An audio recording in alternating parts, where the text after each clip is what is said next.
కోరేమో. So think ఆ youth also was a big factor. Nageshwan గారు sir hi అండి. 10 ఏళ్లలో 3 సినిమాలు, 3 different in a way. Yevade very satisfying film. తర్వాత మహానటి బయోపిక్స్లో ఒక క్లాసిక్. కల్కి ఆబ్వియస్లీ ఇప్పుడు పెద్ద కమర్షియల్ సక్సెస్.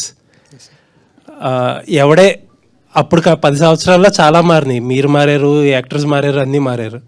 అన్నిటికంటే చూస్తే ఇప్పుడు సోషల్ మీడియాలో నాని అండ్ విజయ్ దేవరకొండ పెద్ద రైవల్స్ కింద అయిపోయారు. I don't know why. అసలు ఫ్యాన్స్ అందరూ కొట్టేసుకుంటున్నారు. మీరు ఐ డోంట్ నో ఎంతవరకు ఫాలో అవుతారో మీరు.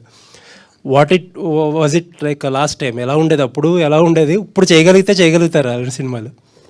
అదే అంటే మొన్న ఈ వీడియో పెట్టాము, అంత రియూనియన్ లాగా అంత సినిమా చూసినప్పుడు. దాని తర్వాత చూసా అపారెంట్లీ ఫ్యాన్ వార్స్ ఉండే ముందు అని. నాకు నానికి విజయ్కి ఫ్యాన్ వార్స్ అంత తెలీదు. అండ్ అప్పుడు బిగినింగ్లో నాని చాలా సపోర్టివ్ ఉండే విజయ్కి. ఐ రిమెంబర్ లైక్ ప్రతి సీన్ వాళ్ళిద్దరు డిస్కస్ చేసుకుంటే విజయ్ సీన్ నాని హెల్ప్ చేస్తుండే. I think the Nani also by default both of them are such easy going people, both very ambitious obviously, but very easy going and happy people. They'll anta yeah, so that was one. And ippudu malli cheyalante cheyagaltamante I don't think like this for sure.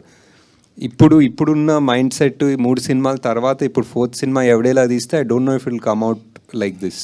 Maybe technically it might be better, maybe it might be smoother, but కొన్ని రానెస్ ఉంటాయి, అది వస్తుందో లేదో తెలీదు.